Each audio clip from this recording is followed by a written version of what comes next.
찬송가 288장 부르시겠습니다. 찬송가 288장입니다.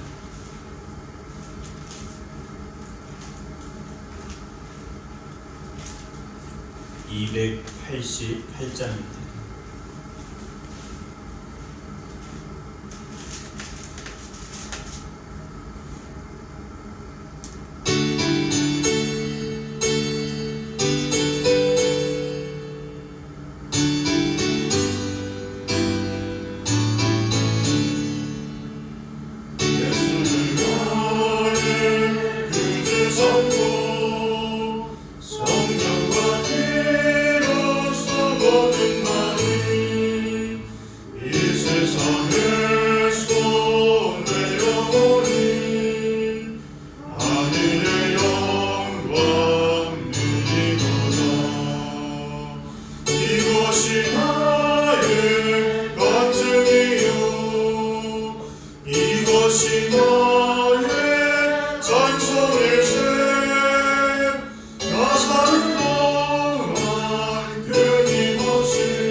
하나님께서 주시는 말씀입니다. 누가복음 3장 7절부터 20절 말씀입니다. 누가복음 3장 7절부터 20절입니다.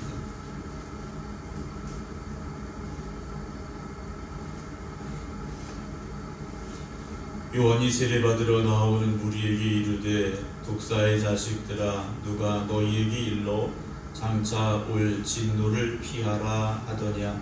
그러므로 회개에 합당한 열매를 맺고 속으로 아브라함이 우리 조상이라 말하지 말라.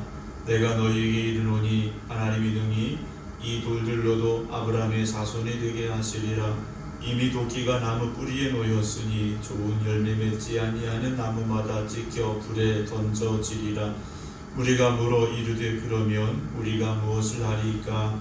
대답하여 이르되 옷 두 벌 있는 자는 옷 없는 자에게 나눠줄 것이요 먹을 것이 있는 자도 그렇게 할 것이니라 하고 세리를 또 세례를 받고자 하여 와서 이르되 선생이여 우리는 무엇을 하리까 하매 이르되 부가 된 것 외에는 거두지 말라 하고 군인들도 물어 이르되 우리는 무엇을 하리까 하매 이르되 사람에게서 강탈하지 말며 거짓으로 고발하지 말고 받는 금료를 족한 줄로 알라 하니라. 백성들이 바라고 기다림으로 모든 사람들이 요한을 혹 그리스도신가 심중에 생각하니 요한이 모든 사람에게 대답하여 이르되 나는 물로 너희에게 세례를 베풀거니와 나보다 능력이 많으신 이가 오시나니 나는 그의 신발끈을 풀기도 감당하지 못하겠노라. 그는 성령과 불로 너희에게 세례를 베푸실 것이요 손에 키를 들고 자기 타작마당을 정하게 하사 알고 운모와 곳간에 드리고 죽정이는 꺼지지 않는 불에 태우시리라. 또 그 밖에 여러 가지로 권하여 백성에게 좋은 소식을 전하였으나 분봉왕 헤롯은 그의 동생의 아내 헤로디아의 일과 또 자기가 행한 모든 악한 일로 말미암아 요한에게 책망을 받고 그 위에 한 가지 악을 더하여 요한을 옥에 가두니라. 아멘. 우리가 삶의 습관을 바꾼다라는 것은 쉽지 않습니다. 운동을 안 하던 사람이 병원에 갔더니 의사 선생님이 하루에 1시간씩 운동해야 됩니다. 안 그러면 몸의 병이 더 심해집니다. 이렇게 말했다면 하루에 1시간씩 운동을 하면 되죠. 참 말은 쉬운데 하루에 1시간씩 우리가 안 하던 운동을 한다? 참 어렵습니다. 근데 그걸 이겨내고 그리고 그걸 내 삶의 습관으로 바꿔낸 사람은 몸에 좋은 결과가 있을 수 있겠죠. 그런데 하루 이틀 하다가 난 도저히 못하겠어. 나하고 체질이 안 맞아. 난 운동하고 거리가 멀어 하고 그만둔다면 의사가 말하는 그런 좋은 결과를 얻을 수는 없을 겁니다. 우리가 살면서 예수님 없이 하나님 없이 살았던 우리의 그 과거의 모습이 이제는 내가 예수님과 동행하는 삶으로 바뀌어지는 데는 그만큼 우리의 노력과 어찌 보면 고통이 뒤따르게 된다라는 거죠. 예수님 없이 살 때는 편합니다. 내가 하고 싶은 대로 하면 됩니다. 왜냐? 내가 기준이기 때문에, 내 생각이 먼저이기 때문에 내가 하고 싶은 거 하고 내가 하기 싫은 거 안 하고 그러면 되죠. 얼마나 편합니까? 그런데 예수님과 동행한다는 것은 내 생각이 먼저가 아니죠. 예수님의 말씀이 먼저가 되어져야 됩니다. 하나님의 뜻이 먼저가 되어져야 됩니다. 그래서 그 길로 가려니까 힘들죠. 우리가 신앙생활을 한다는 것은 힘든 겁니다. 예수 믿는데 너무 힘들어요. 교회 다니는데 너무 힘들어요. 당연한 겁니다. 예전에 내가 주인이었을 때는, 내가 왕이었을 때는 편하죠. 그런데 하나님이 나의 왕이 되시는 삶을 산다는 것은 어렵습니다. 오늘 요한이 세례를 베풀고 있는 그 요단강가에 세례를 받으러 나오는 사람들이 있었습니다. 그런데 세례요한이 그 중에 어떤 사람들에게 말합니다. 7절에 보면 독사의 자식들아 그래요. 아니 세례를 받으러, 회개의 세례를 받으러 나오는 이 사람들에게 세례요한이 그들을 향하여서 독사의 자식들아 라고 외쳤습니다. 그러면서 그들에게 누가 너희에게 일러 장차 올 진노를 피하라 하더냐.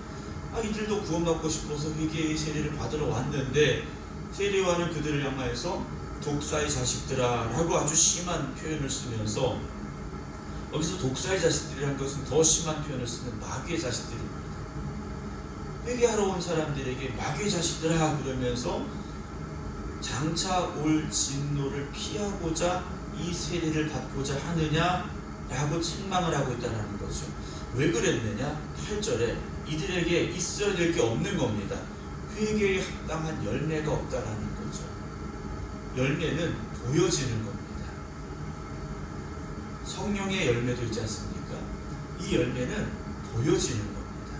믿음의 사람들에게, 구원받은 사람들에게, 하나님의 자녀들에게 반드시 보여져야 될 것이라는 거죠. 오늘 우리에게도요, 회개에 합당한 열매가 맺어져야 됩니다.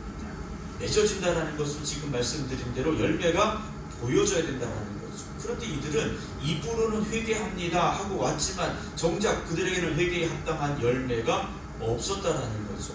우리는 성경을 보면 이런 자들 향해서 어떤 사람들이라고 말하냐? 위선자들이라고 말합니다. 흑질한 무덤이라고 주님은 표현하셨는데요, 속으로는 썩어져 가고 있는데 겉으로만 그럴듯하게 보여지고 있다라는 거죠. 우리가 그러한 삶이 되어서는 안 됩니다. 우리의 속은 세상의 것으로 꽉 차 있는데 겉으로만 그럴듯하게 보여지려고 노력한다? 그래서는 안 된다라는 거죠. 우리의 속사람이 거듭나고 새로워져야만 됩니다. 그래서 믿음의 사람들은요, 생각이 다르고 말이 다르고 행동이 달라져야 된다는 거죠. 그래서 딱 봤을 때 저 사람은 다르구나 라는 생각이 들 수 있는 우리가 되어줘야 되는데요. 말씀을 다시 보면 8절 중간에 아브라함이 우리 조상이라고 말하지 말라 그래요. 이스라엘 백성들에게 있어서 육신의 조상은 아브라함이 맞습니다. 그런데 이들은요, 이 말을 어떻게 받아들였느냐? 하나님이 심판하실 때 우리는 유대인이니까, 아브라함의 자손이니까 당연히 우리는 구원받는 사람들이다 라고 생각을 했더라는 거죠. 하나님은 저 이방인들만 심판하신다. 우리는 아브라함의 자손이야. 지난번에 말씀드렸습니다. 우리는 하나님의 선택을 받은 선민들이야 라는 잘못된 자부심을 가지고 있었다라는 거죠. 오늘 우리에게 적용을 해본다면, 나는 목사니까 당연히 구원받아, 나는 장로니까 당연히 구원받아, 나는 권사니까 당연히 구원받는 거야. 그렇지 않다라는 거죠. 합당한 열매를 맺어야만 된다라는 거죠. 그러면 세리완이 말합니다. 하나님이 능히 이 돌들로도 아브라함의 자손이 되게 하시리라 하고 그들을 아주 심하게 책망을 합니다. 9절입니다. 이미 도끼가 나무 뿌리에 놓였으니 좋은 열매 맺지 아니하는 나무마다 찍혀 불에 던져지리라. 지옥에 갈 것이다. 세례요한이 외치고 있죠. 사랑하는 성도 여러분, 오늘 이 하루의 삶을 살아가면서 좋은 열매 맺는 저와 여러분들이 되기를 주님의 이름으로 축원합니다. 좋은 열매 맺어야 되죠. 10절에 사람들이 물었습니다. 그러면 우리가 무엇을 해야 됩니까? 좋은 열매 맺어야 된다는데, 회개에 합당한 열매를 맺으라고 하는데 그게 뭡니까? 물었습니다. 11절 세례요한이 대답해 줍니다. 옷 2벌 있는 자는 옷 없는 자에게 나눠줄 것이요 먹을 것이 있는 자도 그렇게 해야 된다라고 말하죠.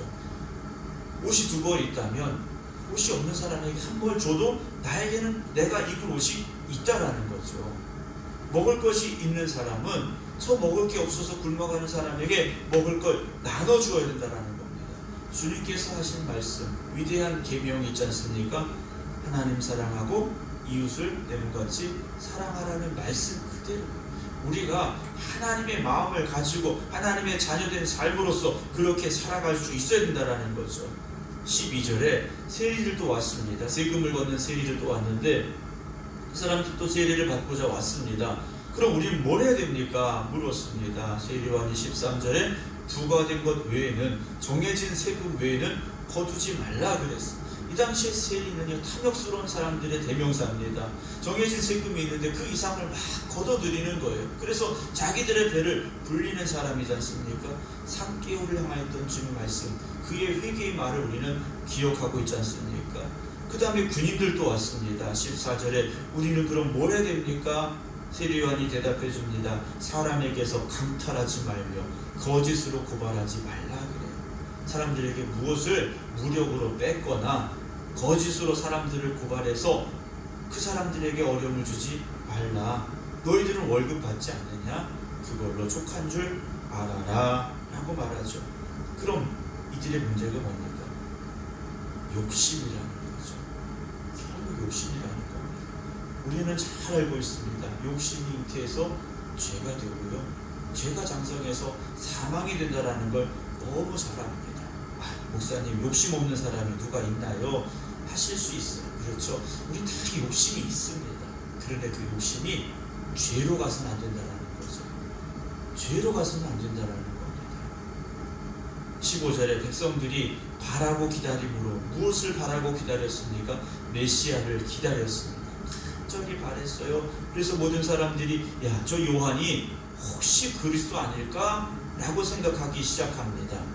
이걸 요한도 알게 되죠. 16절에 요한이 대답합니다. 나는 물로 너희에게 세례를 베푼다 그래요. 나는 너희에게 죄사함으로 나아가는 회개의 과정에 있는 그 회개받기 위한 마음을 갖게 만드는 그 세례지, 너희들의 인생을 완전히 바꾸어서 구원의 길로 가게 하는 그런 능력이 나에게 있는 것이 아니라는 거죠. 우리는 회개의 길로 가는 사람들이다 라고 말합니다. 그러면서 나는 물론 너에게 세례를 베풀거니와 나보다 능력이 많으신 이가 오시나니 나는 그의 신발끈을 풀기도 감당하지 못하겠다. 종들이 주인의 신발끈을 묶고 풀고 했는데, 주인 앞에 무릎 꿇고서 했던 사람들이 바로 그런 종들인데, 나는 그런 사람도 아니야 하고 말하죠. 그러면서 그는 성령과 불로 너희에게 세례를 베푸실 것이다 라고 말합니다.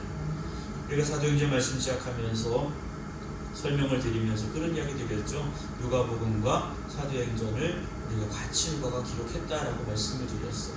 누가는 분명히 기록합니다.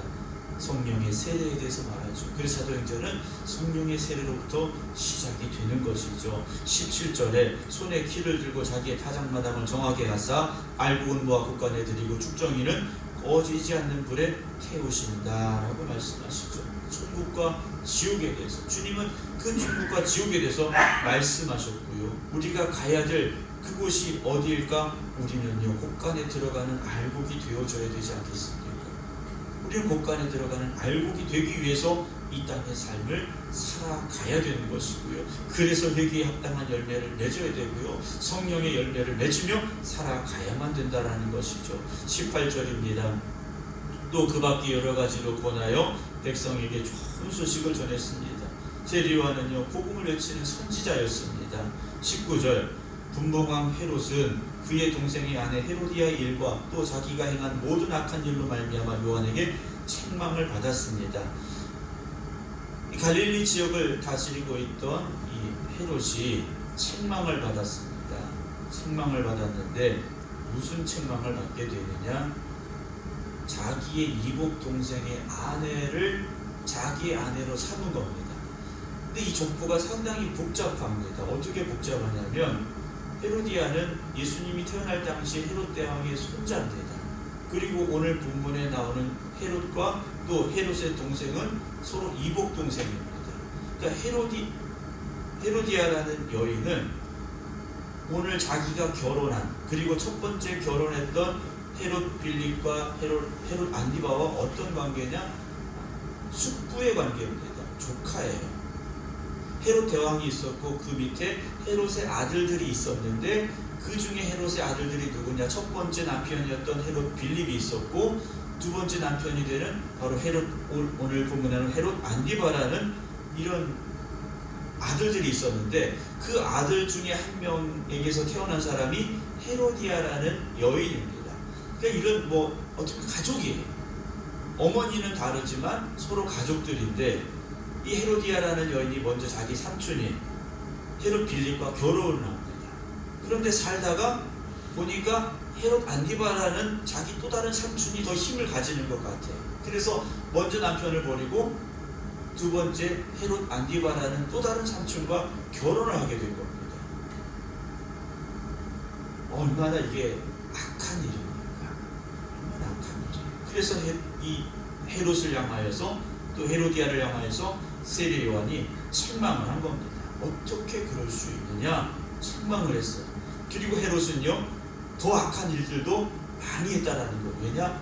권력을 쫓아가는 사람이었기 때문에. 어제도 말씀을 드렸습니다만은 디베라라는 도시를 만들어서 티베리우스 황제에게 봉헌할 정도의 그런 충성심을 가진 사람이었어요. 하나님에게 충성하는 왕이 아니라 세상의 왕에게 충성하는 사람, 권력을 쫓아가는 사람이었다라는 거죠. 그러니 얼마나 많은 악한 일들을 했겠습니까? 마지막 20절에 보면 그 위에 한 가지 악을 더했는데 그것이 무엇입니까? 회개의 세례를 증거하고 전하는 이 요한을 옥에 가두어 버렸다라는 거죠. 죄의 길로 갔던 사람, 자기의 욕심을 쫓아갔던 사람, 그 사람이 바로 헤롯이었고 주님의 오심을 준비하던 요한을 감옥에까지 가두게 만들었고 나중에 어떻게 됩니까? 이 헤로디아가 세례 요한을 목을 베서 죽여달라 라고까지 하게 되는, 그래서 세례 요한이 죽게 되는 그 상황을 우리는 성경을 통해서 보게 될 것입니다. 사랑하는 성도 여러분, 우리가 살아가는 삶은 결국 알곡으로 가느냐 축종이로 가느냐 둘 중에 하나일 수밖에 없습니다. 신앙은 중간이 없습니다.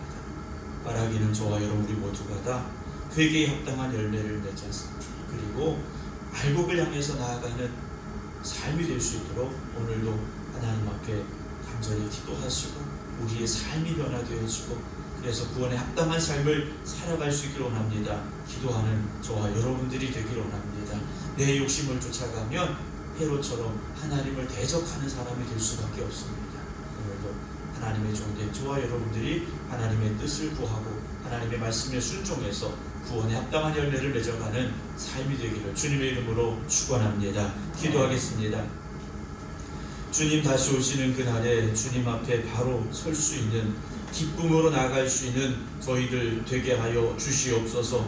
그러나 여전히 우리 안에 있는 세상적인 욕심으로 인하여서 죄를 향하여 나아가게 되는 저희들의 부끄러운 모습도 보게 됩니다.